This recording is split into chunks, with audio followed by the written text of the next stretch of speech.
Thank you. A warm welcome to those attending and also viewers watching the live on the Council YouTube, Hillingdon, London. My name is Councillor Higgins and I'm the Chairman of the Planning Committee.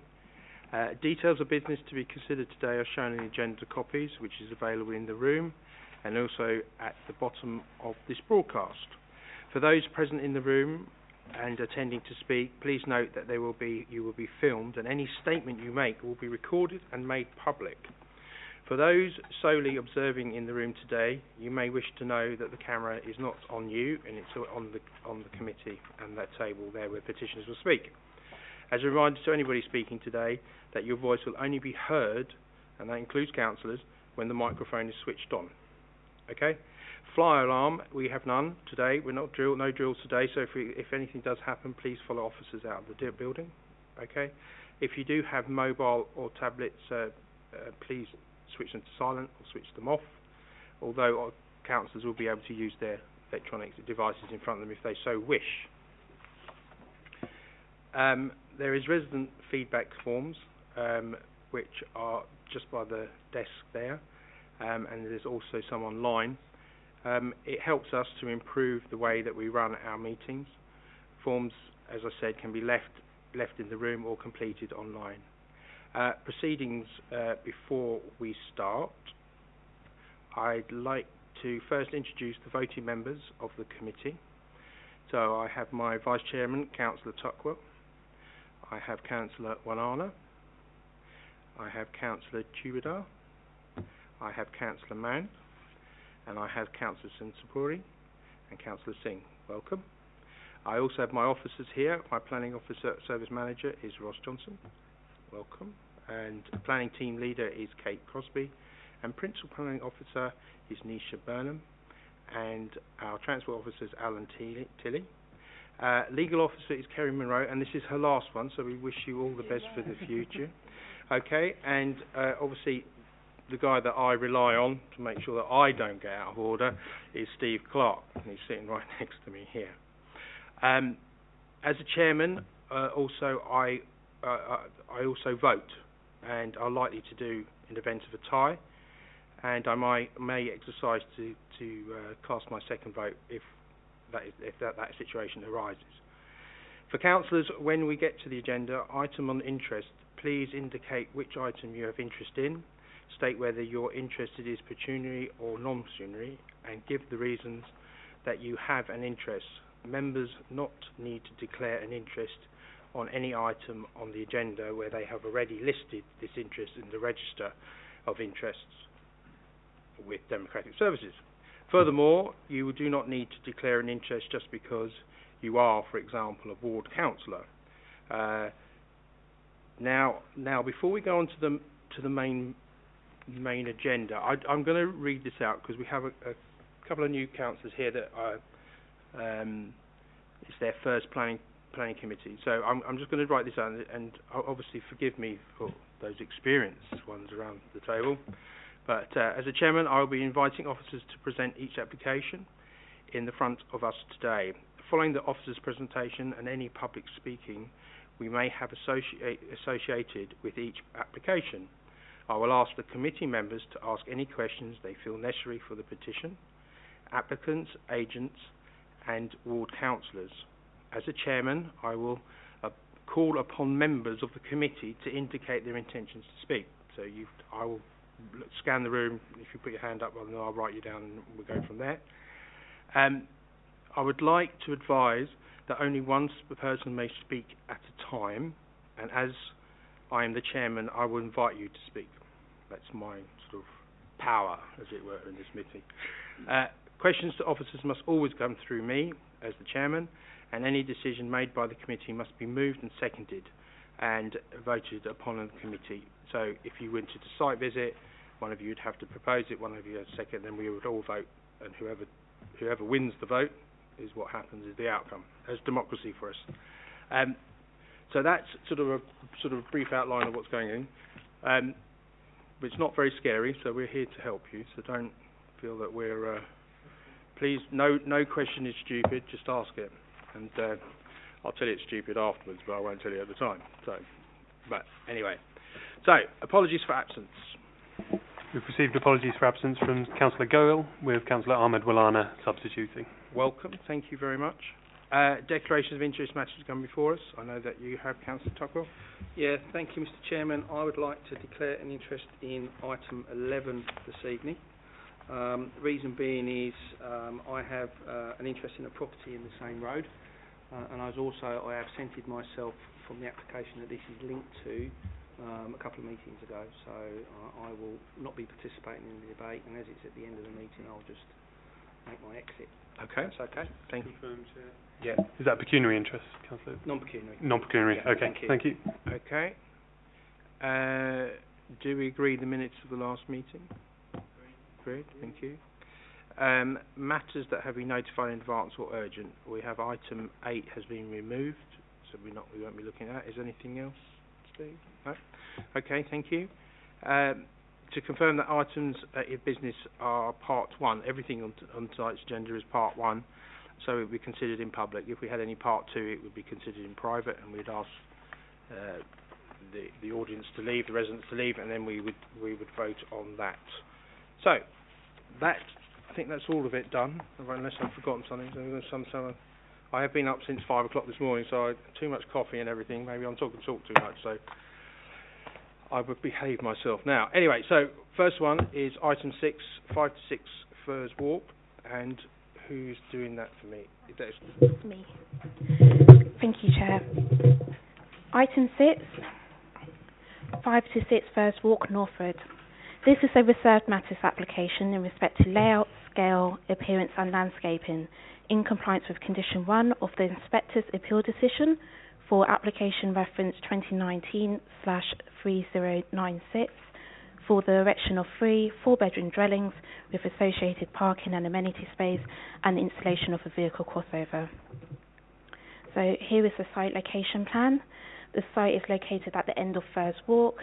It comprises 2 detached dwellings, i.e. number 5, which is within the red line boundary, and number 6, which is to the north of the site. If I just point to help you. So there you go, that's number 6. Both dwellings are located at the ends of Firs Walk. They are also adjacent to the end of a residential street at Foxdale. And Foxdale's to my right, and I'm pointing at it. Okay. I'm just going to skip forward to show you some photographs to help you give you some context, and then I'm going to go back and show you the proposed plans.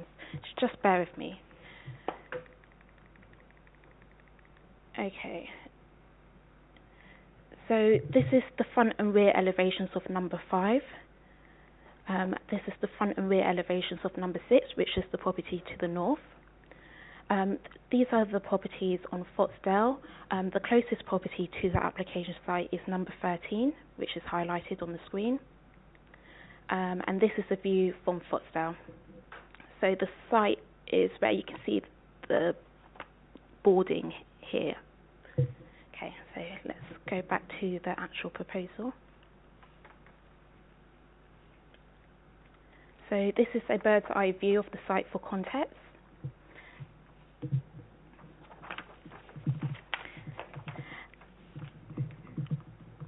As can be seen from the constraints plan, Dean Road Area of Special Local Character is situated to the north of the site, as highlighted in purple on the slide.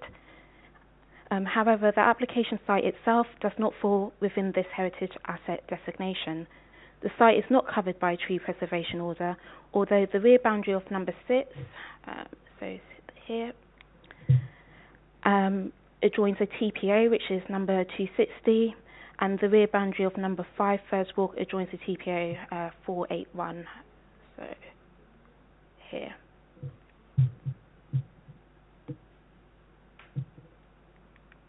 It is important to note that the principle of 3 4-bedroom dwellings at the site has already been established under the outline application 2019/3069, which was allowed at appeal by the Secretary of State on the 1st of February. The access arrangements shown on the slide was also determined and improved by the Secretary of State as part of the outline application allowed at appeal. So the proposed dwelling on plot 1, which is this one, would be accessed off Firs Walk, and the dwellings on plots 2 and 3 would be accessed off Foxdale, which is here. Officers would like to emphasise that the proposed access arrangements cannot be reconsidered as part of this referred matters application. This is because the access arrangements have already been determined and approved by the inspector as part of the allowed appeal decision for the outline permission. It is only the specific detail in terms of layout of the development, its scale, appearance and landscaping that is now being considered as part of this referred matters application. Following negotiations, revised drawings were submitted during the course of the referred matters application to address the initial concerns raised by the Council's Conservation/Urban Design Officer and the Council's Tree/Landscape Officer. The key revisions made to the scheme include the following: a reduction to the ground floor depth of the proposed dwellings by approximately 3 metres. So if I point, this was the original proposed site plan.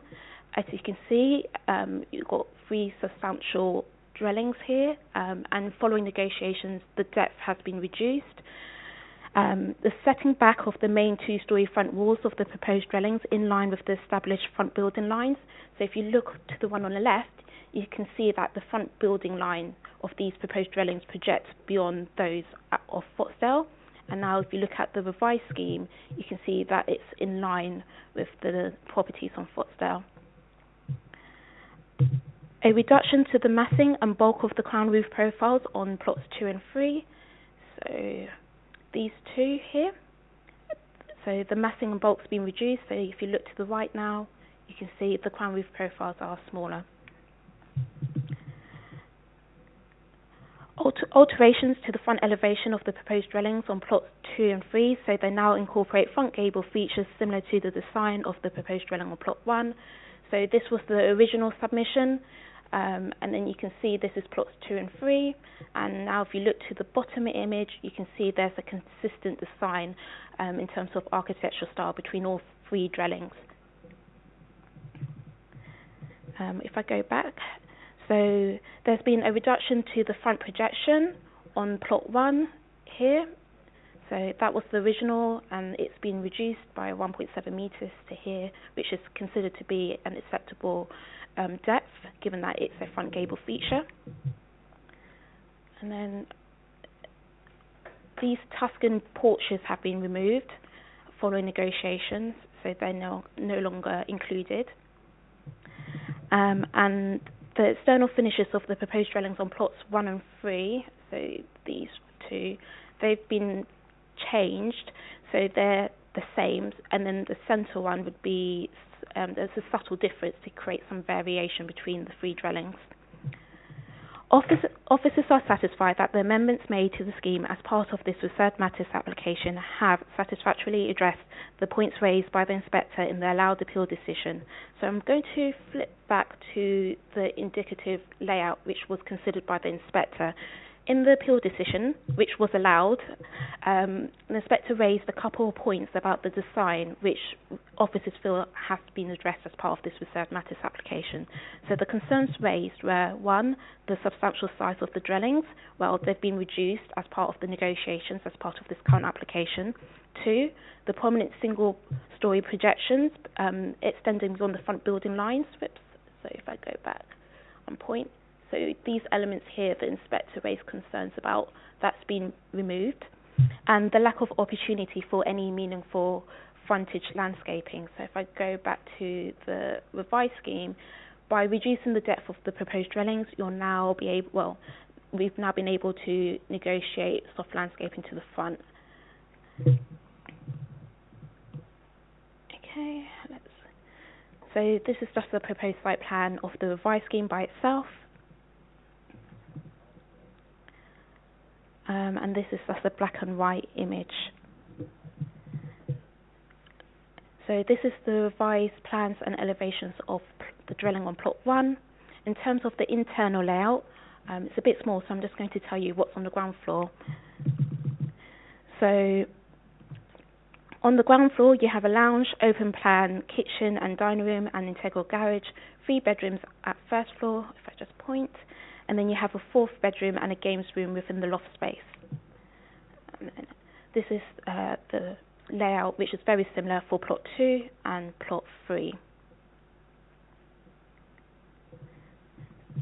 In light of the amendments that have been made to the scheme, it is considered that the overall layout, scale, appearance and landscaping of the revised development would be of a high quality and acceptable in design terms. The proposal would not cause harm to the character appearance of the local area and would have a neutral effect on the setting of the adjacent Dean Road area of special local character. The proposal therefore accords with policies DMHB1, DMHB5, DMHB11, DMHB12 of the local plan and policies D1, D3, D4 and HC1 of the London plan. Also, the proposed dwellings would provide satisfactory internal and external living conditions for future occupants. So, in terms of impact on neighbouring residential amenity, the revised site layout shows that there would be a separation distance of approximately 7 metres between number 4 First Walk and the nearest proposed dwelling on plot 1. So this is number 4, this is the dwelling on plot 1, so the separation distance between these two properties is 7 metres. The main two-storey front and rear building lines of the proposed dwelling on plot 1 would be in general alignment with the single-storey side addition at number 4, which is this element here. As such, it is considered that the proposed development would not unduly impact on the living conditions of number 4 in terms of light, outlook, overbearing impact and sense of enclosure. So, it is acknowledged that the two-storey rear building line of the proposed dwelling on plot 3, this one, would project beyond number 13 Fottsdale by approximately 1 metre. So we're looking at this rear building line here, and it slightly projects beyond number 13. However, there would be a separation distance of approximately 4.7 metres, so between this side wall here and the side wall of number 13, it's 4.7 metres. And the 45-degree line of sight taken from the nearest habitable first floor window at number 13, which would probably be about here, would not be breached. Given these circumstances and noting the eastern sighting of number 13, it is considered that the proposal would not result in an unreasonable loss of light or outlook for the neighbouring occupiers at this address. Given their modest depth of 2.3 metres, it is considered that the proposed single-storey rear additions, I'll just point them out to you. So they're here, the small rectangles there, and there. Would not cause harm to the living conditions of number 4 First Walk or number 13 Fottsdale in terms of light, outlook, sense of enclosure or overbearing impact. In the event of an approval, a condition would be secured requiring the first floor side windows and roof lights to be obscure glazed and non-opening up to 1.7 metres of the finished floor level. To summarise, officers are of the view that the proposal would not cause unreasonable harm to the living conditions of neighbouring occupiers in compliance with policy DMHB11 of the local plan part 2. In terms of access, the unilateral undertaking submitted as part of the appeal for the outline permission requires a highways agreement to be entered into with the council, which would ensure the carrying out of highway works of Fottsdale. So just to remind you, Fottsdale's here. Ooh, there you go. Prior to the commencement of development, a monitoring fee is also required to be paid prior to the commencement of development. The inspector states in the allowed appeal decision for the outline permission that with the obligation, acceptable access into Fottsdale would be provided in accordance with policies DMT2 and DMCI7 of the Hillingdon Local Plan Part 2.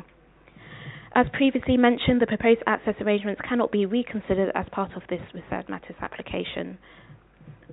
The proposed dwellings will each be provided with 2 car parking spaces, so one within the integral garage, which I showed on the floor plans, and the other one on the front forecourt, and this would be compliant with the council's parking standards. A visitor parking space is also being proposed, and I'm pointing at it here. In the event of an approval, details in respect to cycle stores would be submitted to the council. A condition requiring details of a cycle store would be submitted to the council for consideration. Also, a construction management plan would also be secured by condition. The council's highways team have provided a consultation response stating that they are satisfied with the proposal in relation to parking layout and access. I'm just going to talk you through the landscaping and trees. So as part of this application, an arboricultural impact assessment, method statement, tree constraints plan and tree plan was submitted. The report states that there are no trees at the site, but there are trees on adjoining land, including those protected by a tree preservation order, and I mentioned the tree preservation orders at the beginning of the presentation. The report states that the site would be fenced off with a temporary site hoarding. As such, no tree protection barriers would be required. The Council's Trees and Landscape Officer has raised no objections, subject to the arboricultural impact assessment and method statement report strictly being adhered to, and there's a condition to make sure that that is actually complied with by the applicant. In terms of landscaping, 15 new trees are being planted in total along the front and rear of the proposed dwellings, which would help to soften and integrate the site more sympathetically into its surrounding context. The private driveway would be covered in permeable concrete paving, which would allow surface water runoff to infiltrate and filter through to the subsoil layer. Officers consider that the proposed landscaping would make a positive contribution to the character of the site and provide a sense of place. To conclude, the revised layout, scale, appearance and landscaping details, subject to conditions, would be acceptable in respect to character and appearance of the area, impact on trees, residential amenities, on-site parking provision, traffic generation and highway safety. The proposal would deliver a high-quality housing environment which would widen the choice of family housing in the borough in accordance with the outline permission and the other relevant policies and guidance in the development plan. Officers therefore recommend that planning permission is granted subject to conditions. Just to note, in the addendum that was circulated to members this evening, there is a point made about the typo within the first section of the committee report. So the committee report refers to a legal agreement in the last paragraph of section 1. There's no legal agreement with this application, and the reason being is that the unilateral undertaking was already secured as part of the outline permission. Okay, thank you. And the highway agreement? Yeah. Sorry, the unilateral undertaking secures the highway agreement. Thank you, Manisha. That was very good. Oh, it's absolutely excellent, and we've learned that there is a Tuscan porches now. I never knew that before, so that's really good. So, and I like things like that. Okay, we have a written submission, and Steve is going to read it out for us, but he's going to be timed as well. So, off you go, Steve. Okay, this is a written submission from the petitioners objecting to this application. This petition reflects the concerns of many residents in the Dean Road area, 40 of whom signed the petition within a matter of days, showing their strong objection against the application. Additionally, 11 residents submitted individual letters objecting to the application, both in the original consultation and following amendments, raising in total some 31 points of objection. This statement is supported by the Dean Road Residents Association, representing 120 households, as well as fully endorsed by the Northwood Residents Association. The Dean Road area has been officially recognised and designated as an area of outstanding local character. The fourth application for this site within the past 3 years. The applications have changed little in their character and of an overdevelopment by squeezing 3 houses into the plot of one existing house, resulting in an overcrowded street scene on Foxdale, which is currently characterised by its openness. The proposed houses have significantly more bulk than the existing buildings due to the shape of their roofs, a Dutch gable, not a known design on Foxdale, and the oversized and uncharacteristic crown roofs, all contrary to policy BE1, DMHB 11, as well as paragraph 130 of the NPPF 2021. The proposal's cramped form is detrimental to visual amenity, character and appearance of the area. The loss of gardens is at odds with the surrounding area and in contravention with policy DMH6 of Local Plan Part 2, precluding the development of garden land. The rear elevations of Plot 2 and 3 protrude beyond the established building line of the rear of the houses on the south side of Firs Walk and Foxdale. This can be shown in Diagram 1, which is shown at the moment, causing light issues, in particular for the property at number 13 Foxdale. Diagram 2 is a light diagram. where plot 3 will cast a shadow on the patio area of 13 Foxdale from circa 5 p.m. at the peak of summer, compared with sunshine until 8:30 p.m. currently. This is in contravention to policy BE19, as it fails to adequately protect the daylight and sunlight of neighbouring properties. The plan also shows large crown roofs, the pink lines, which are not supported by DMHD1. This is a non-traditional roofing form and not sympathetic to the traditionally designed houses in the immediate locality. The application states that no trees will be affected by their proposal, when in fact 3 80-year-old trees were felled on the property number 6 Firs Walk in April 2018, just before the submission of the first application, and there are thus no guarantees that further environmental destruction will not be carried out.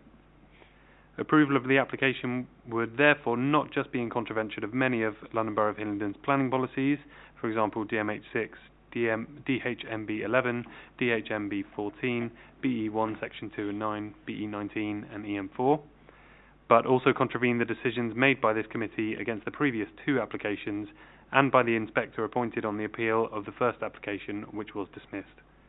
Given the planning history of the site and the reasoning of refusals by the London Borough of Hillingdon for the prior applications, as well as other applications for development in the area, it was therefore a complete surprise to see a recommendation for approval by the officer for this application.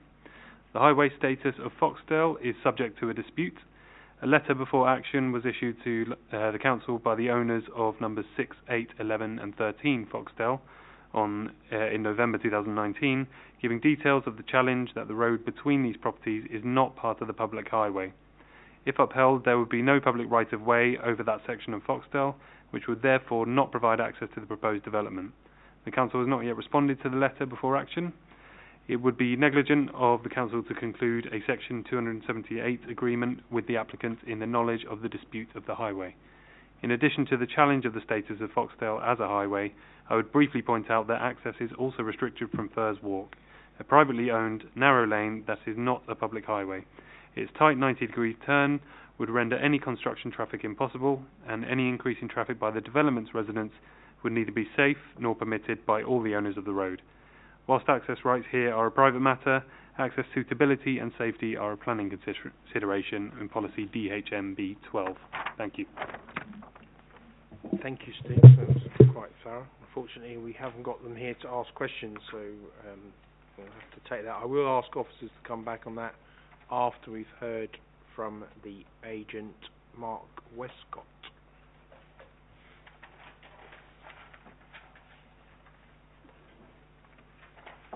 Hello, Mr. Westcott. We have a traffic light system here.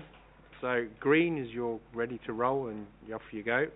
When it goes to amber, there will indicate that you have 1 minute left.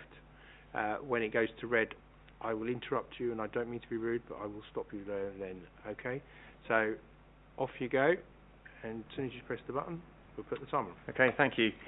Chair, members, thanks for allowing me to speak in support of the Reserved Matters application concerning 3 detached 4-bedroom houses at 5 and 6 Firs Walk, Northwood. I am Mark Westcott, a director at HCH Consulting and the planning agent representing Gavin Homes, the applicant. The site already benefits from outline planning permission awarded by the Planning Inspectorate under a planning appeal, as you've already heard from your case officer this evening. The outline planning permission established the acceptability of 3 detached 4-bedroom houses, as well as approving details concerning highways access. The Reserved Matters application before you seeks your approval on all other matters, thus to effectively give full planning permission and enable the development to be built out. The proposal has been developed to take account of the planning inspectors and council officers' comments regarding the proposal's relationship with the street scene. In particular, the design has been advanced in order to achieve the following: a front build line that sits flush with neighbouring properties on Foxdale and Firs Walk, reduce building footprints to reduce the building's bulk, mass and scale, a change of roof material and remove of the porticos to be in keeping with the local context, and a greater amount of soft and green landscaping to the front. Other benefits of the scheme are the provision of 3 family-sized houses which will contribute to meeting an identified need for 3 or more bedroom properties in the borough, excellent living conditions with floor space exceeding the minimum standards and amenity space that will be well in excess of the policy requirement of 100 square metre gardens. The absence of neighbouring amenity impacts with footprints well within the 45-degree line, appropriate separation distances, and landscaping in the rear gardens assisting to avoid issues such as overshadowing, overlooking and loss of privacy. No loss of good quality trees, and policy compliant car parking, meaning appropriate provision will avoid parking impact on local streets. I'm aware of neighbours' concerns regarding overdevelopment. As already addressed, outline planning permission has been granted for 3 detached 4-bedroom houses, whilst the design has been taken forward to reduce the bulk, scale and mass to enable the property to sit comfortably in the streetscape. Furthermore, space standards, whether they be floor space, amenity space or parking space, will be met or exceeded. This wouldn't be the case if overdevelopment was such a valid issue. Gavkin Homes are also willing to agree to the planning conditions, which includes additional controls such as the prevention of roof terraces on the rear annexes, and installation of opaque windows on flank walls to mitigate neighbouring amenity impacts. I see no reason why the Reserved Matters application should be refused, and therefore respectfully ask members to grant planning permission. Thank you. Thank you very much. Does any councillors wish to have a question? No? Thank you very much. You may go take your chair. Thank you. Okay. So, I'm going to ask officers to come back first on the petitioner, and then I will open it to the floor. I will explain also what's going on as well, because obviously it's new for you, so forgive me. I will get to that. Anisha, I keep calling you Manish. Beg your pardon. Nisha, sorry. Thank you, Chair. I'm going to address each of the points raised by the petitioner in turn. So the first point was to do with the loss of garden space at number 5 First Walk. So the planning consideration in respect to the loss of garden space at number 5 First Walk was considered as part of the appeal for the outline planning permission. The inspector makes the following conclusion in paragraph 18 of the appeal decision, and I quote, "In conclusion, the proposal would conflict with the presumption against the loss of gardens under DMP policy DMH6, but would comply with the above referenced DMP and London Plan policies, i.e. policies 3.5, 7.1 and 7.4 of the former 2016 London Plan. However, the explanatory text in the DMP policy DMH6 states in general that development will not be permitted on garden land, which indicates an exception can be made in some circumstances under the plan. There would be no conflict with DMP policy DMH6 need for development to maintain local character, amenity space and biodiversity. For all these reasons, the loss of garden land would be acceptable, and accordingly, the proposal's compliance with the identified DMP, DMHB and LP policies, LP short for London Plan, would outweigh any conflict with DMP policy DMH6. As mentioned during the presentation, the principle of erecting 3 4-bedroom detached dwellings at the site has already been established under the outline permission that was allowed by appeal. The principle of the development and access arrangements approved by the inspector cannot be reconsidered as part of this Reserved Matters application. It's only the specific detail in terms of layout, scale, appearance and landscaping that can be considered. In terms of the concern about overdevelopment, the proposed site layout submitted with the Reserved Matters application, it's on the slide in front of you, shows that the plot width between the proposed dwellings would range between 14 and 18 metres. The inspector states in paragraph 12 of the allowed appeal decision for the outline permission that the plot widths would be, and I quote, well within the range that prevail in Foxdale based on what I see on my visit, end quote. I'm just going to take you to some aerials to give you some context of what the street scene looks like. Okay. So, as can be seen from the aerial image on the slide, there are existing properties within the vicinity of the site that contain crown roof profiles, and these are highlighted in red. Front gable projections are also a characteristic feature on the street scenes on First Walk and also Foxdale. Given this context, it is considered that the crown roof profiles and front gable projections on the proposed dwellings would not be out of character with the surrounding area. So policy DMHD1 of the local plan part 2 was mentioned by the petitioner, but officers would like to clarify that that particular policy relates to extensions to existing houses. This is a new development, and therefore that particular policy is not considered to be directly applicable in this circumstance. So for the reasons discussed in section 7.08 of the committee report, officers are satisfied that the proposal will not cause harm to the living conditions of number 13. I'm just going to take you back to the proposed site plan to show you the relationship again. Probably this one's a bit better. So as mentioned during the presentation, there's a 4.7 metre separation distance between these two properties, and also the 45-degree rule would not be breached. Officers are satisfied that an acceptable relationship has been achieved, and that no undue harm would be caused to the occupiers at number 13 or their private amenity space in terms of loss of light and overshadowing. The representation received about the loss of trees at the site over recent years has been noted within the officer's report. However, the application site is not covered by a tree preservation order, nor does it lie within a conservation area. Therefore, consent was not required to remove those former trees at the site before the planning application was submitted. The issues about highway access or ownership of the highway on Foxdale and the rights of way are not planning considerations and will need to be dealt with separately between the relevant parties. As previously highlighted, the proposed access arrangements were approved by the inspector as part of the outline permission, and I would like to re-emphasise again that they shouldn't be reconsidered as part of this reserved matters application. Thank you. Nisha, thank you very much. So I'm going to open to the floor in a minute. I'm just going to explain a little bit about it so that the new people here that I say. So this application became before the committee before. It was an outline permission, so that was the intention of building 4 houses, no real details. We refused that. Then the process goes then to the Secretary of State, and he's overturned us. So now our hands are quite tied. The only thing that we've got to do is the reserved matters, which we're going to now talk about. And as Nisha explained, some issues in planning are not planning issues. They have a legal agreement of their own volition. So we leave them alone. We don't extend.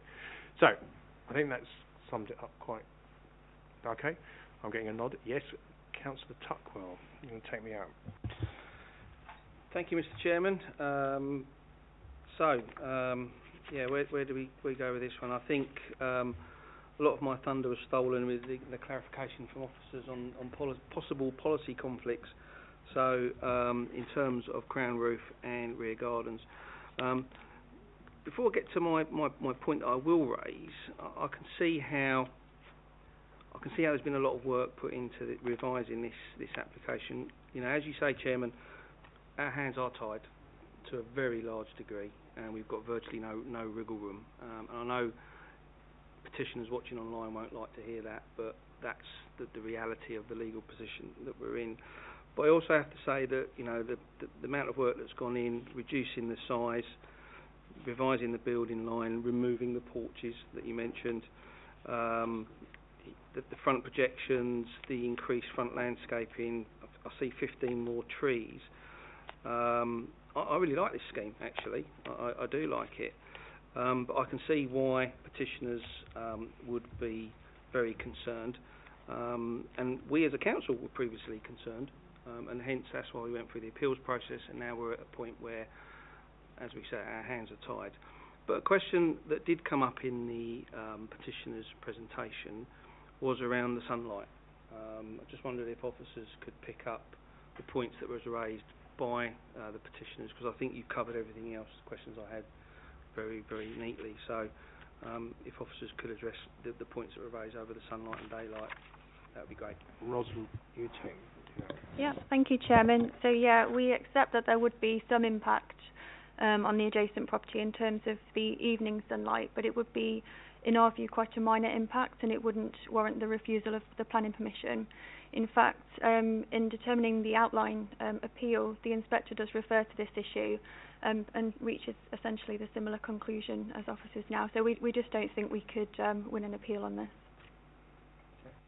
If I may come back, Of course you may. Mr. Chairman, thank you for addressing that, and thank you to officers for presenting a well-constructed presentation that outlines what we can and can't do on this application. I'll let other colleagues speak in a moment or two, but I think what's important to note here that if we were to refuse this application this evening, we're left at the mercy of the inspector, which could see conditions diluted, could see conditions removed, which would then further cause inconvenience and harm to neighbouring residents. So I think the fact we've got 13 well-constructed conditions here shows that we're doing as much as we can to protect the amenity of neighbouring residents, albeit that we've got nowhere really to go on it given the appeal decision. So I'll let other members add their two pence. Does anybody else want to? Councillor Sapori?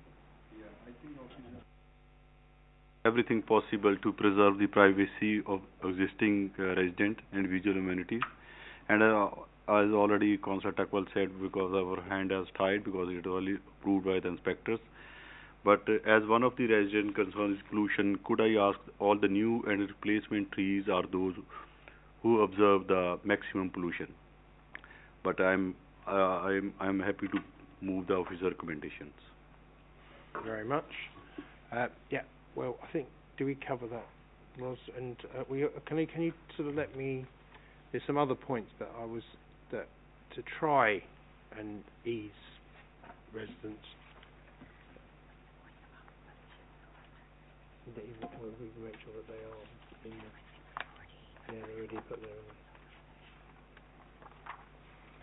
Sorry, just to clarify, a planting schedule was submitted as part of this application. I didn't show it on the slides this evening because the details are quite small. You wouldn't be able to read it, and that has been secured as part of the approved drawings.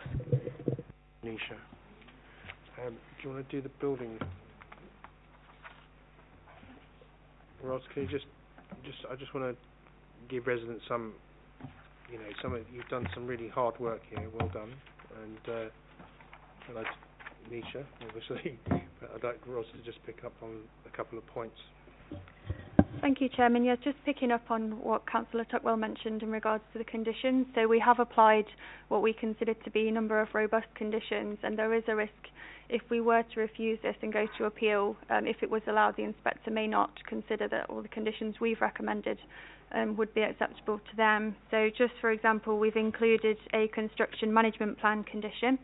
So prior to any development commencing, the applicant would need to put forward a plan in which they'd show how they cover various elements, which would include measures to minimise pollution and disturbance, and matters such as preventing access being blocked, etc. So we would have an opportunity to review the plan that's put forward and consider whether that was appropriate.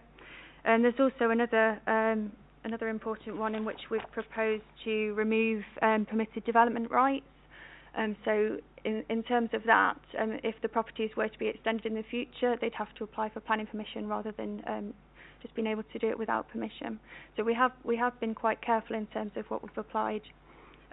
There was another matter as well. I think this has already been addressed, but just to clarify, so we've heard that there's a dispute as to whether Foxdale is adopted highway. Just to reaffirm that that's a separate matter, so we shouldn't take that into consideration tonight when determining the application.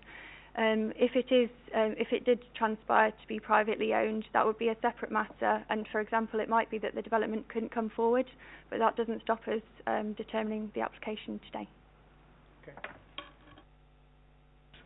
I've got Councillor Alana, and then Councillor Mand, and then Councillor Singh. Councillor Alana. Thank you, Chairman. I'm not going to repeat what's been said, and just to echo what Councillor Tuckwell said, and a couple of questions were crucial on loss of sunlight, daylight, and preservation of trees.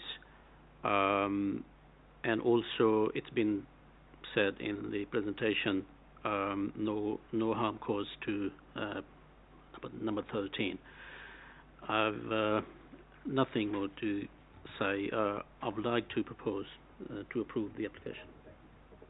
Without a second, it's already been then proposed. I'll second, yeah. Okay, fine, thank you. Councillor Mann. Thank you, Chair. First of all, thank you for being so accommodating to the new councillors and explaining the process. That's very kind of you. Well done to the officers for providing such a detailed presentation and giving us all the information that we need in regards to making a decision on this. I do agree with what has been echoed before in regards to certain restrictions, and I use the same phrase, our hands are tied. And I feel that the conditions that we've put in are robust. I do have one observation. The construction management plan that was mentioned, that the applicant has to submit prior to construction. Is there a time frame on that construction management plan in regards to how long the officers have to review that before they start construction? So essentially, they can submit it. You know, the planning permission would expire after a certain period of time. So ordinarily, that's 2 years after a reserve matter is granted. So they would have, they could submit it when they like, basically, as long as it's been submitted and discharged before they go ahead. Yeah. Councillor Singh. Thank you, Chair and officers. I read this report before. Also, they explained really well today. So, like Mr. Techwell, he already raised some issues, lighting and everything. But I think it's everything fine. So I agree with that. I fully support that. Officer. Thank you very much. So I am proposed and seconded. So can I have a show of hands, please, all in favour with the planning application? Thank you. That's all unanimous. And I will vote as well, same, agree. Okay. So that's that item done. Thank you very much. And we now move on to item 7, which is 78 High Street. And who is Nisha? Okay. Yeah, okay, that's all right.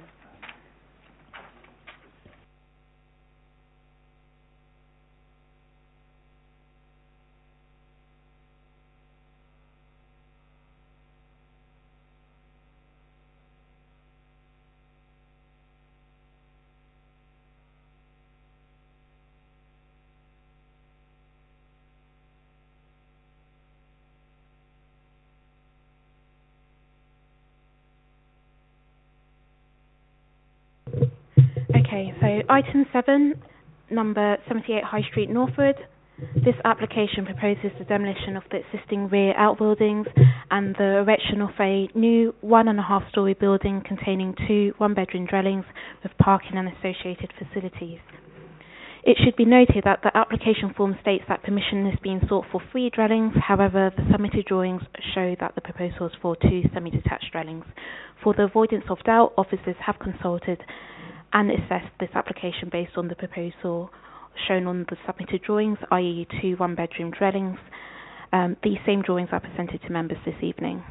It is also worth highlighting that this application is a resubmission following the refusal of a previous scheme for the erection of a 2-storey building with a 3rd floor roof terrace comprising 3 flats. This previous application was presented at the Minor Applications Planning Committee on the 30th of September 2021, where it was resolved that the scheme should be refused as per officer's recommendation. Refer to section 3.3 of the committee report for further details about the planning history of the site. So here is the site location plan, bird's eye view. The application site is located on the eastern side of High Street, as highlighted by the red rectangle, and forms part of the Old Northwood Area of Special Local Character. I'll just show you that on the constraints plan. And the ASLC, short for Area of Special Local Character, is highlighted in purple. The site comprises, I just want to show you, the photographs to help you with the context. So the site comprises a 2-storey semi-detached property that contains a convenience store at ground floor level and a flat above. The rear of the site contains single-storey outbuildings that are currently in disrepair. The proposal would involve the demolition of the rearmost outbuildings, equating to approximately 44.8 square metres, in order to facilitate the proposed development. So in terms of the structures that are going to be demolished, so it's from here onwards, it's these outbuildings here that would be demolished, and that will be shown on the proposed site plan later on during the presentation. So if I just go back to the elevations, so this is the existing elevation. Down the bottom you have the front and rear, and then above you have the existing side elevations and the outbuildings that I was showing you. So as mentioned, it's these ones here that would be demolished. So in terms of floor plans, you have the convenience store to the front, and then you have the rear outbuildings to the rear, and then on first floor there's a flat.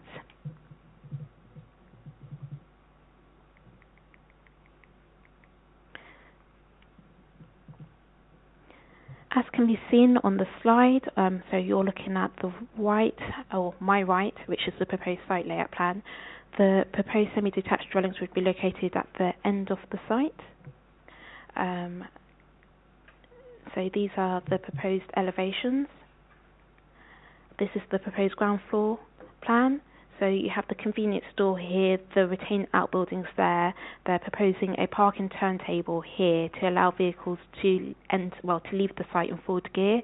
You have 2 car parking spaces here, and you have the external amenity space there.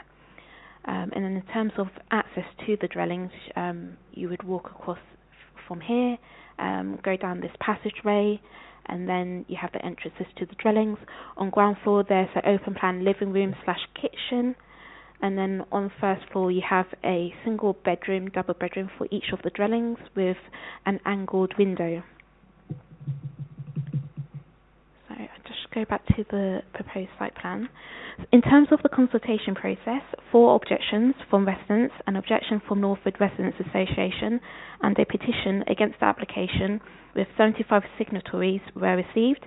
These objections primarily concern harm to the character and appearance of the area, impact on neighbouring residential amenities, street parking stress, highway safety issues, and lack of external amenity space for the future occupiers of the proposed dwellings. These representations have been acknowledged in Section 6 of the committee report. As detailed in Section 2 of the committee report, this application is recommended for refusal due to 7 reasons. In summary, these are: 1. The proposed development, by reason of its backland siting, size, scale, bulk, massing, height and design, would result in a cramped, incongruous and visually obtrusive form of development. The proposal would therefore cause significant harm to the character, appearance and visual amenities of the surrounding area and the wider Old Northwood area of special local character. 2. The proposed development, if I just take you back to the elevations, the proposed development, by virtue of its proximity, size, scale, bulk, massing, height and design, would result in harm to the living conditions of the neighbouring residential occupiers at numbers 76, 78, 80 and 80B High Street in terms of loss of outlook, perceived and actual loss of privacy, and overbearing impact and sense of enclosure. As highlighted in the addendum, this ground for refusal has been updated since the publishing of the committee report, just to clarify that the proposal would result in perceived and actual loss of privacy, whereas the committee report just states perceived loss of privacy. For context and to help you appreciate the impact, I'm just going to show you some photographs of the neighbouring properties, so if you just bear with me. So this is number 76. It is a community hall at ground floor level, and then the first and second floor are flats. This is the existing flat at number 78, which I showed you towards the beginning of this presentation. So you've got number 80 here, and there's also a window in this outrigger, which you can't see in the photo, but it's similar to this one here. And then in terms of the back of the site, so at the back is number 80B High Street, and this building contains flats, and there's ground floor windows, which you can't see, is behind this fence along this elevation. So I'm just going to take you back to the grounds for refusal. So if I just go back to the proposed site plan. Ground for refusal number 3. The proposed dwellings, by virtue of their poor outlook, lack of defensible space and contrived layout, would result in a substandard form of residential accommodation to the detriment of the amenity of future occupants. 4. Inappropriate housing mix due to the failure to provide any units containing 3-bedroom or more, i.e. family-sized units. 5.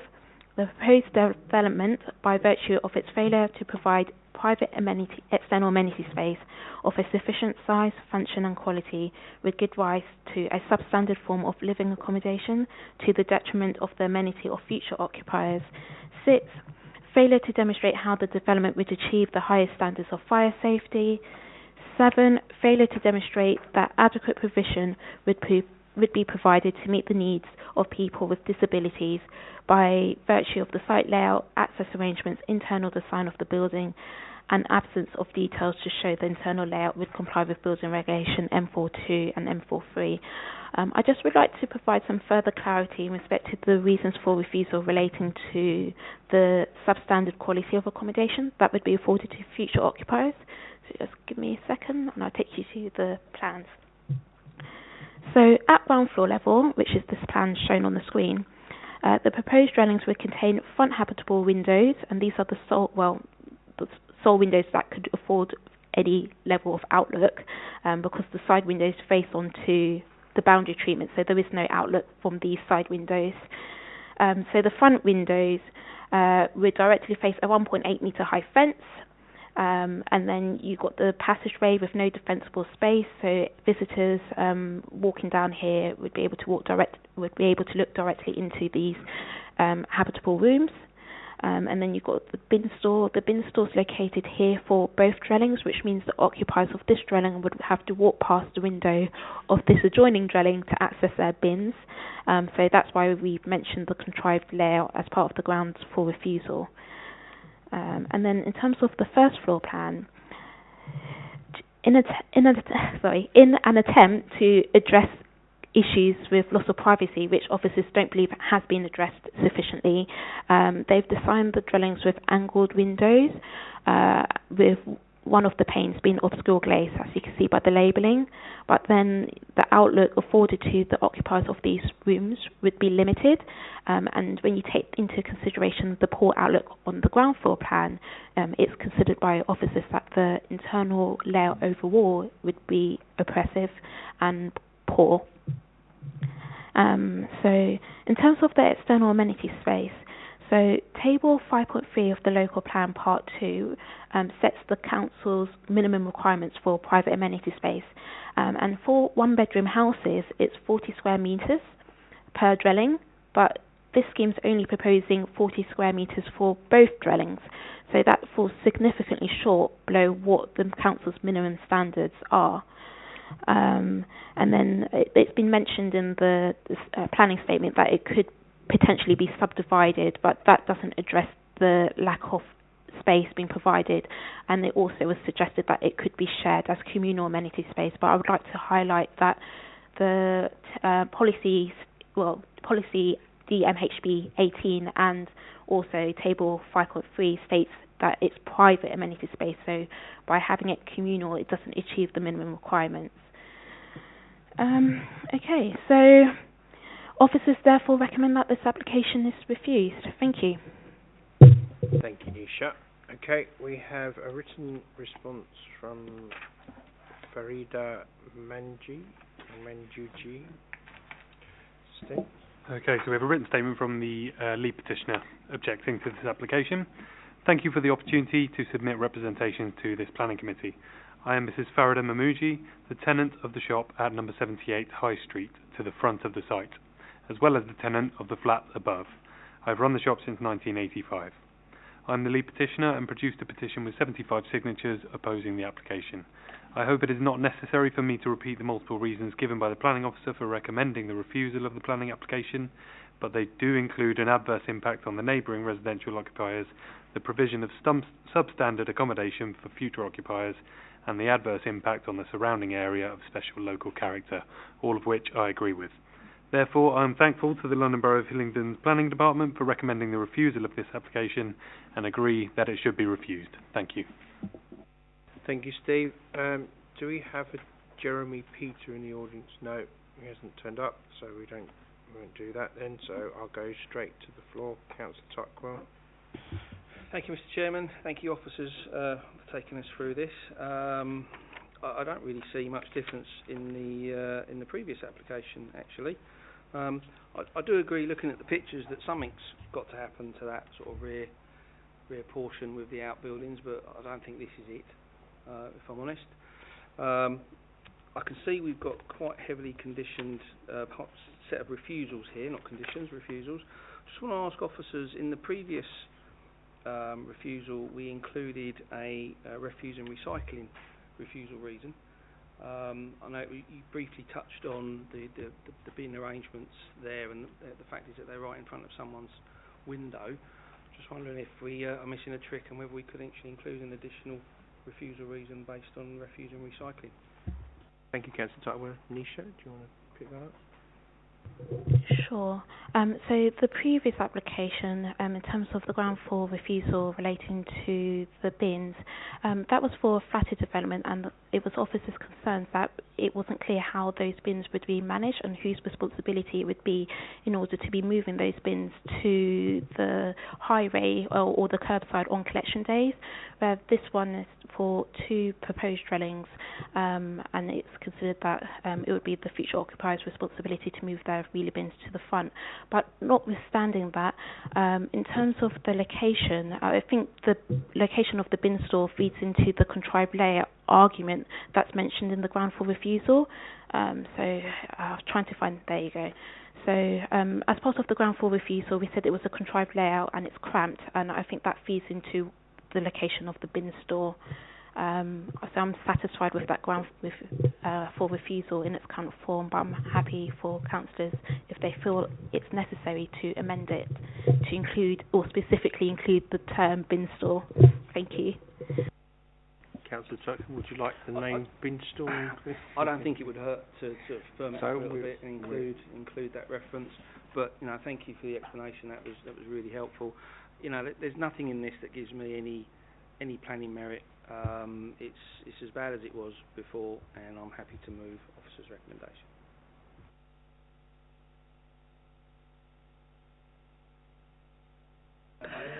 Mr. Chairman, I'm happy to second, to refuse it.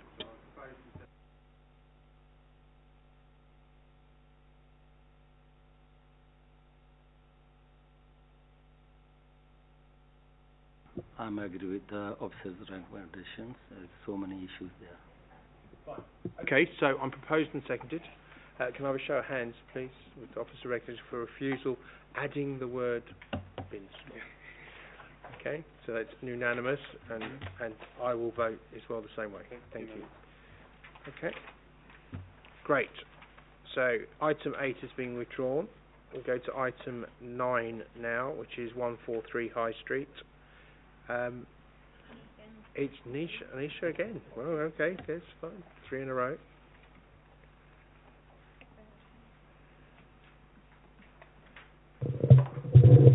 Okay, so item 9, 143 High Street, Ruislip. This application proposes a change of use from a retail unit, which is use class E, commercial, business and service, to a nail parlour, and that's a sui generis use. Here is the site location plan. The site is located on the eastern side of High Street. It comprises a 3-storey building. The ground level of the building is occupied by a retail unit. The upper floor contains flats. Bird's eye view for context.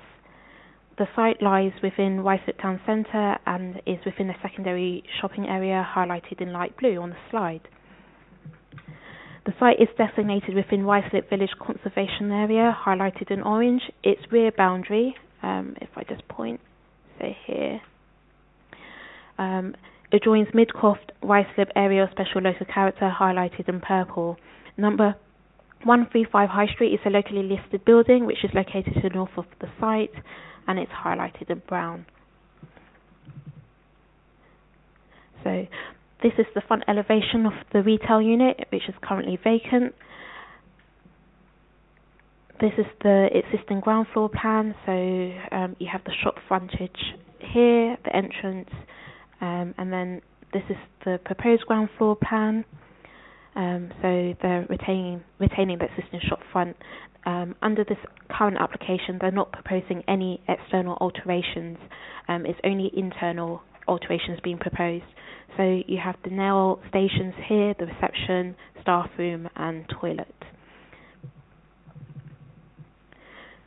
The proposed change of use to a nail parlour is considered to be complementary to the variety of shops and services in the parade and would not result in an excessive cluster or over-concentration of nail parlours in this town centre location.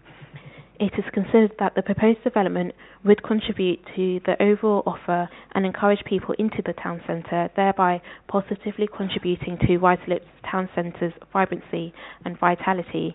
The use of the unit as a nail parlour would not in itself cause harm to the character and appearance of Ruislip Village Conservation Area, the setting of the adjacent locally listed building at number 135 High Street, or to the adjoining Midcoff Ruislip area of special local character. The hours of operation would be 9 a.m. to 8 p.m. Mondays to Fridays and 10 a.m. to 7 p.m. on Sundays, public or bank holidays.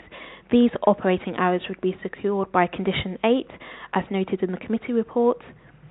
In the event of an approval, a condition would be secured requiring details to be submitted to the council for any external ventilation system that may be required to extract any fumes, odours from the use of chemicals or nail varnishes. Subject to these conditions, the proposal would not adversely impact on the living conditions of neighbouring residential occupiers.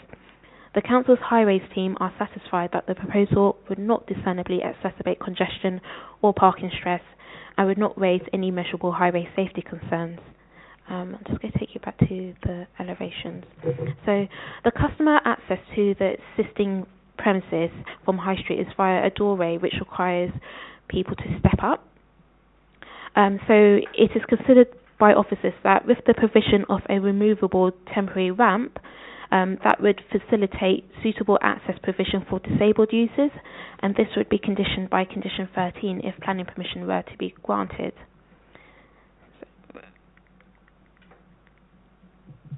So, in terms of the consultation process, the Council received one objection and a petition against the application with 37 signatories. The lead petitioner and objector is the owner of Nail World at number 162 High Street, which is located to the left of me on the slide, and it's highlighted. So the grounds of opposition relate to 1. The over-concentration of nail salons on High Street, 2. The application site being located directly opposite Nail World at number 162, 3. Insufficient footfall to accommodate for another nail salon, and 4. Loss of business due to competition. In response to the representation and petition received, officers undertook a survey of the High Street to establish the current mix of uses. Out of the 100 plus units surveyed on the High Street, 5 units offer nail salon services. These are as follows: number 22 High Street, Jessica's Nails; number 37 High Street, 31 Hair, Tan and Beauty Spa; number 121 High Street, Shine Nails and Beauty; number 157 High Street, Plus Hair and Beauty; and number 162 High Street, Nail World. The closest premises to the application site that offers nail salon services are numbers 157 and 162 High Street. As can be seen from the slide, there are 5 other units between the application site and number 157 Plus Hair and Beauty. Number 162 High Street is located on the opposite side of the High Street. It was also observed during the survey that there are 7 vacant, unoccupied units, including the application site, on the High Street, which is of material consideration and is considered to weigh in favour of the proposal. And you can see one of the vacant units in the image here. Given the survey results, it is considered that the proposal would not result in an excessive clustering or over-concentration of nail salons within Ruislip Town Centre. The proposal would be complementary to the variety of shops and services that are in this shopping parade.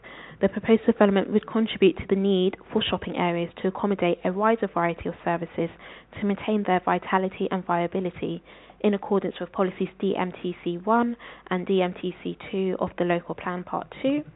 In the event of an approval, an informative would be secured advising the applicant that separate planning permission and advertisement consent will be required. If I just go back, so will be required to make any changes to the shop front and signs. So at the moment there's no sign, so they would need to apply for advertisement consent separately. To conclude, it is considered that the proposal would be in general compliance with the development plan. Officers therefore recommend that this application be approved, subject to the imposition of planning conditions. Thank you. Thank you, Nisha. I have a petitioner, May Deo. Yeah, would you like to come to the table? Do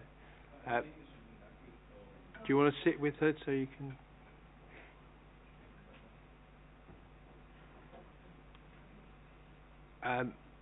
if you can explain that it's 5 minutes, okay. The green light will start, which is 4 minutes. Amber will come, it'll be 1 minute, and when it's going red, I will stop her from talking. So that's the way that we do the committee. So as soon as you press the button. Now 162 High Street. So she's got a her and her partner, they have a business on the high street since 2003. So they've 2003. So they've been the nail salon there for quite some time now. And over the years, there has been some that's open on the high street and also on the manor as well. But because of COVID and everything. And we're not Chinese, we're Vietnamese. So we have lost quite a lot of clients due to, what's going on and stuff. So like as low as 40% of, the business. So when we found out that opposite, is literally direct opposite, that was going to open, her husband, he has like mental health as well. So that doesn't... so I can see that how that's affected him and everything, and if the shop does open opposite, it will cause a lot of problems either for us or for them, because we feel that there's not enough footfall, because we've been there for so long that we have quite a lot of clientele. So when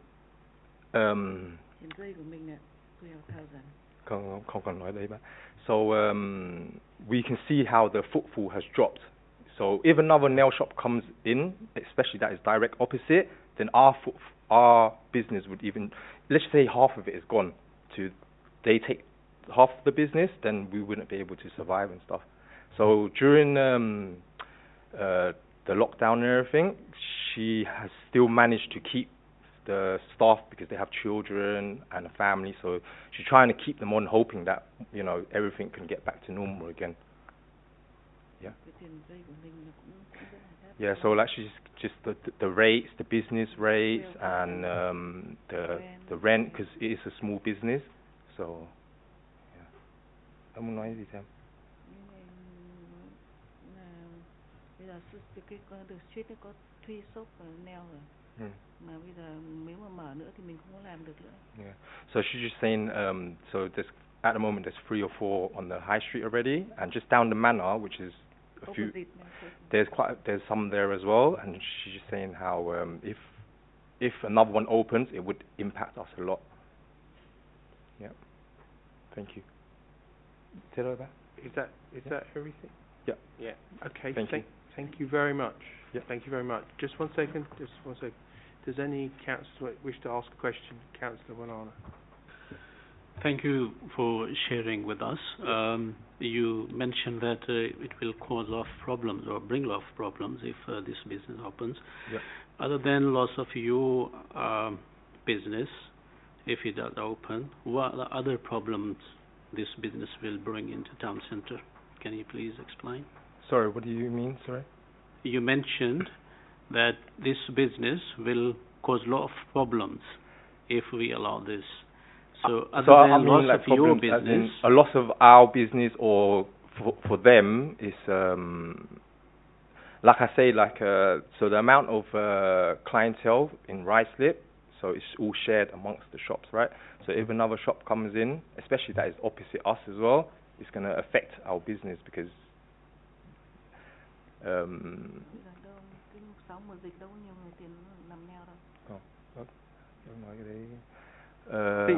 think you've answered the question fine. That's fine. Honestly, that's fine. Okay. Any other questions? No. You may take a seat. Okay. Thank you.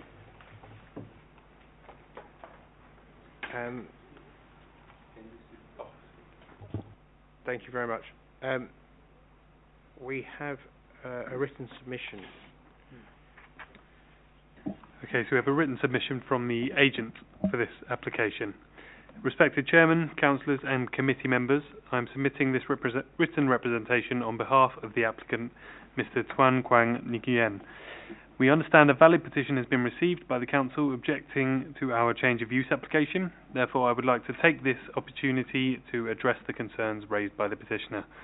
The only and main concern which has been raised by the owners of other nail salons is the opening of a new nail salon on the High Street.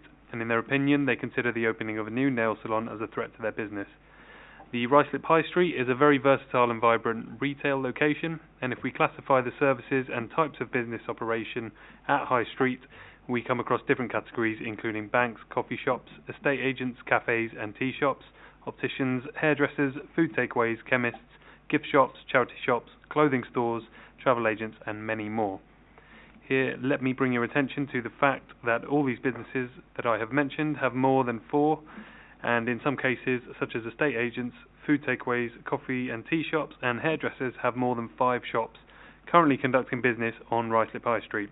This contradicts the objection raised in the petition that opening a new similar business would adversely affect the existing businesses, as several businesses belonging to similar categories are thriving there. Further, the petitioner mentioned in their comments that they are operating since 2003, which reflects that they are very well established in the market and must have retained loyal customers which have enabled them to conduct business over 18 years. Hence, it is also anticipated that this proposed new business would not put their business in any economic danger.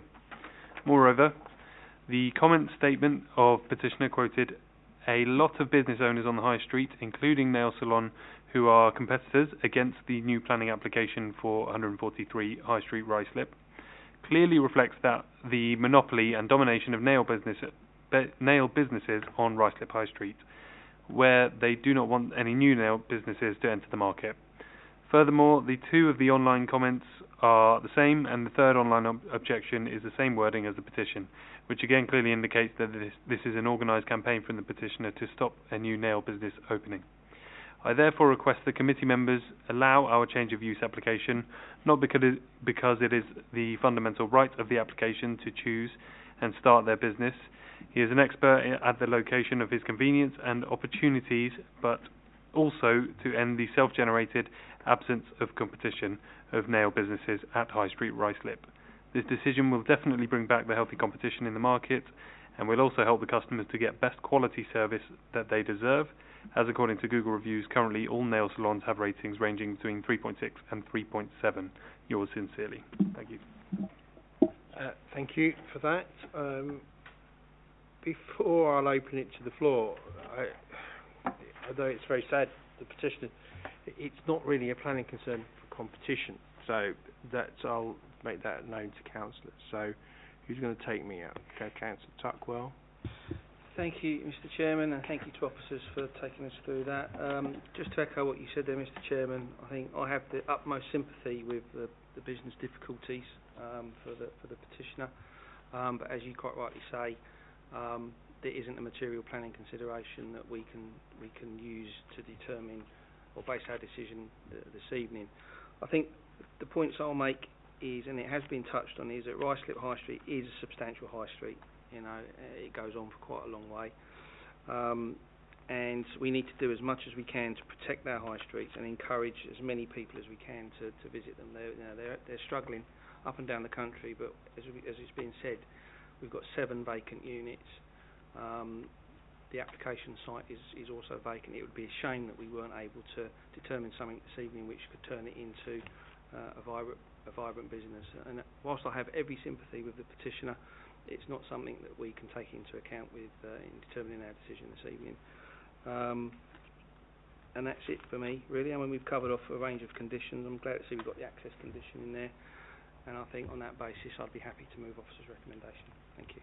Thank you, Councillor Tuckle. Councillor Valana? Thank you, Mr. Chair. We do sympathise with the petitioner, but as Councillor Tuckle said, that there is no planning issue in front of us. We just need to make a decision on the basis of the planning application, as long as it's in compliance with the planning rules. So I'm happy to second. Proposed and seconded. Can anybody else like to speak? No, it's fine. Okay, so can I have a show of hands, please, to go with officer's recommendation? Thank you, and me too as well. Okay, thank you. So that's passed. Okay, so we now go to the agenda without any petitioners, which is item 10. And Kate makes an entrance. I wondered why you were here. If you'd like to say that now.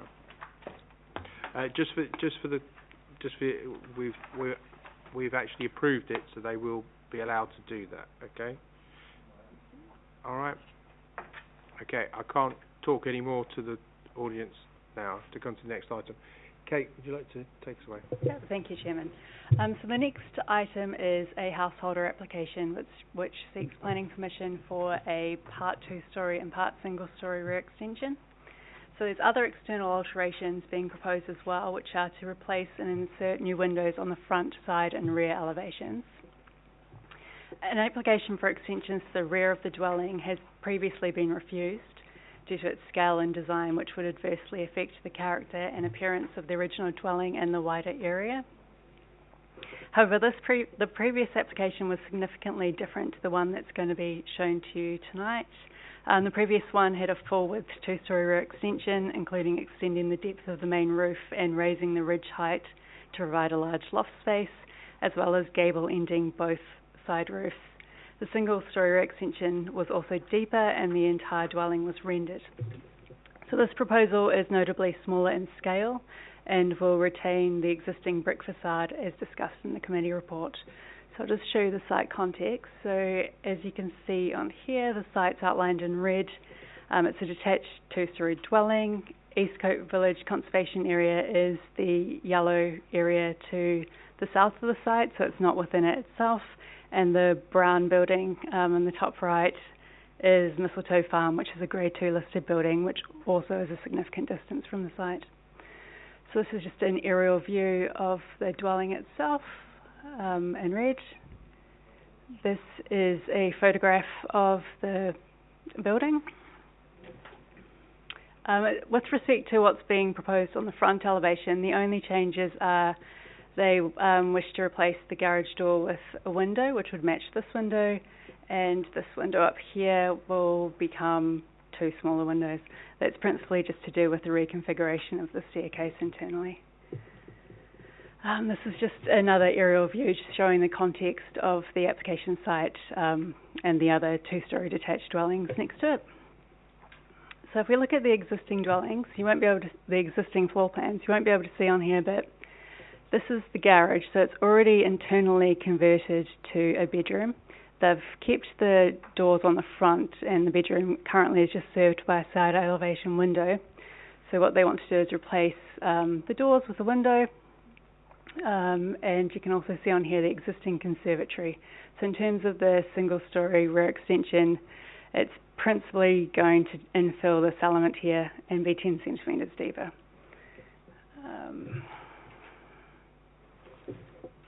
Okay, so there's still the existing elevations.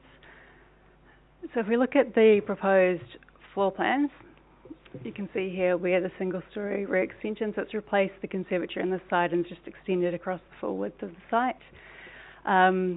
You can also kind of understand neighbouring impacts on here as well. So this neighbour here to the right-hand side is Midhurst Cottage, and as you can see, the single-storey rear extension wouldn't extend beyond the rear elevation of their ground floor extension, and then to the left-hand side you've got the this is South Lawn, this building here, this dwelling here is called, and as you can see there, it extends marginally beyond it. I think it's approximately 1.2 metres, and it's got a separation distance of 1 metre to the shared boundary. So the way it's been designed is to mitigate the impacts on the neighbours. And similarly, you can see this is the proposed first floor rear extension. It's got a separation distance from south lawn to the left, and as you can see here, this is the first floor of the neighbouring property, and it doesn't extend beyond that elevation either. There is a side elevation window proposed here, but that's been conditioned to be obscure glazed and partially fixed shut. Okay, so these are the proposed elevations, and as I mentioned earlier, this the garage door is being replaced by a window to match the other window, and then you've got the 2 windows at the top. And on the side elevation, there's a new window in the original part of the house, and this is to do with converting the laundry room to a shower room. So as you can see on the rear elevations here, the first floor rear extension's essentially half width, and I think proportionately the extensions do appear subordinate to the original dwelling.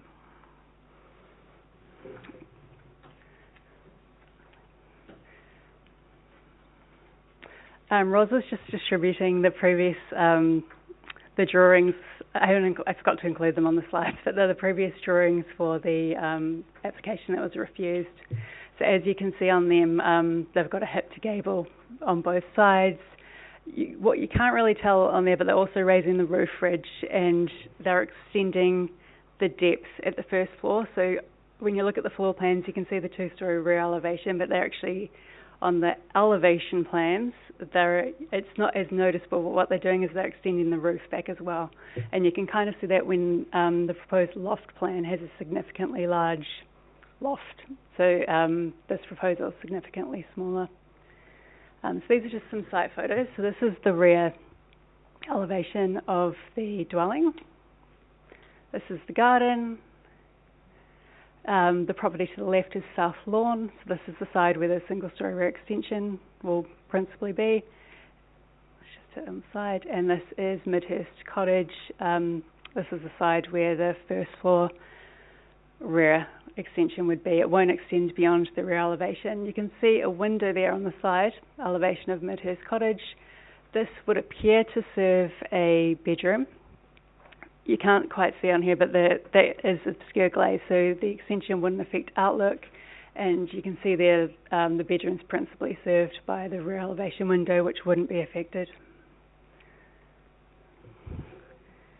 Okay, so officers have assessed the proposed extensions and determined that these would be proportionate in scale and visually sympathetic to the existing dwelling and would not result in harm to neighbouring amenity. Officers have considered the representations received as detailed in the committee report, but do not consider that any matters raised warrant a reason for refusal. It's therefore recommended that the application be approved. Thank you. Thank you, Kate. Could you put it back to the photo so councillors can look at the one in front of them and see the difference, basically? The front of The front? The side of the next one. Mm-hmm. Oh, the drawing. Sorry. The drawing that matches that one. That's okay. So that's that one. There you go. So because we don't have it up there, so members can have a look and see. This item has been brought before us by a call-in from a councillor, Councillor Bianco. Obviously, he saw the first drawing, and we see there's some changes now. So, who's going to take me away? Councillor Tuckwell. Yeah, thank you, Mr. Chairman. I think it's been an evening of revised drawings, I think. And it's not, this one is nonetheless a revised drawing. So I can see there's definite improvements here. It's good that we've been able to, or the officers have been able to work with the applicant to realise those improvements. It is an area of special local character, I get that. But I think the previous proposal had that they were going to include rendering, which is now no longer. Is that correct? Okay, so we're going to keep the sort of the aesthetic of what we saw on the photograph. So that's not going to be rendered. So that's a big improvement.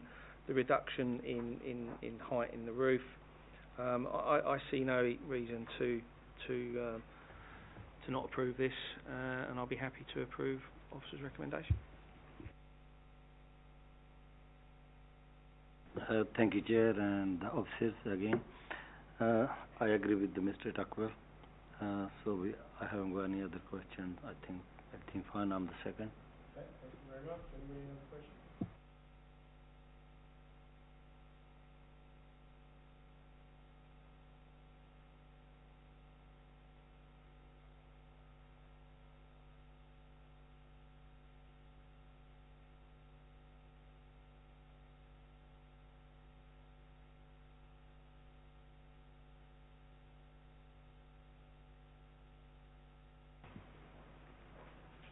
Thank you.